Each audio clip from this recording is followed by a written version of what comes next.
So support for Ukraine and its war defending itself against the Russian invasion is on the ballot in the upcoming election. Let's talk about it in today's video.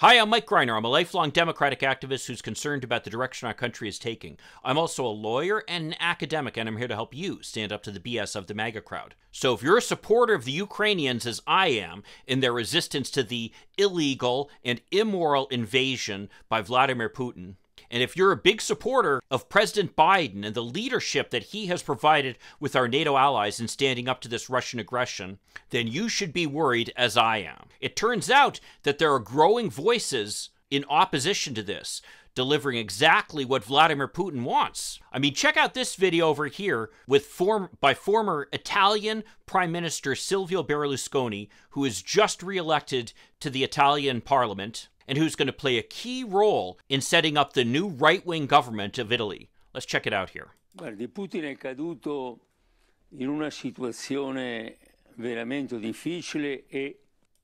Ah yes, poor Putin. He fell into a terrible situation. Let's keep watching. Drammatica. Poi sono andati da lui in delegazione e gli hanno detto Zelensky ha aumentato gli attacchi delle forze sue contro le nostre forze.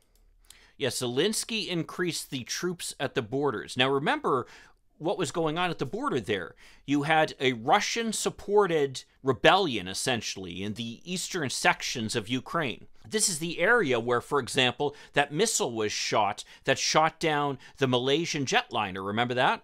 Well, the fact that the Ukrainians have been putting troops into that part of the country is an example of them defending their own territory. So that, though, according to Berlusconi, is what has forced Russia's hand and forced it to come in and invade. Let's keep watching. Sui nostri confini. Siamo ormai arrivati a 16.000 morti.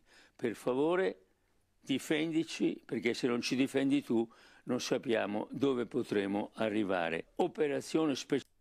Yes, he's so great. He's standing up for those Ukrainians who don't want to be Ukrainian?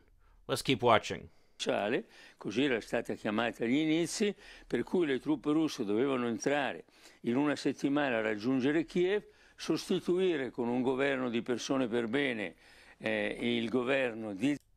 Yes, they were going to replace the Zelensky government with decent people who were not elected by the Ukrainians, like Zelensky was, by the way. And that's really what this is all about. It's about self-determination. Are the Ukrainians going to be able to determine if they can govern themselves, or are they going to be subject to the whims of a Russian dictator in Moscow? Let's keep watching. Zelensky e un'altra settimana ritornare indietro.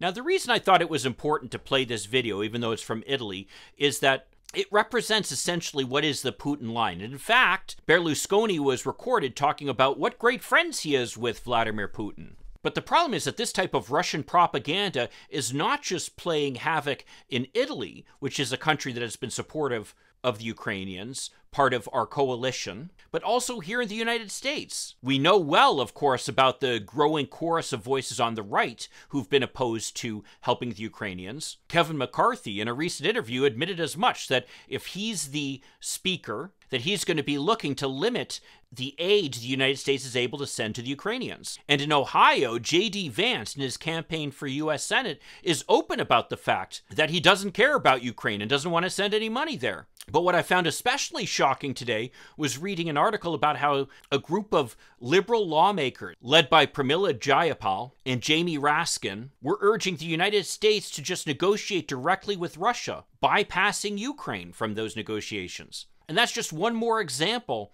of outsiders trying to force their views on the Ukrainians and not allowing them to determine what's going to be their own government.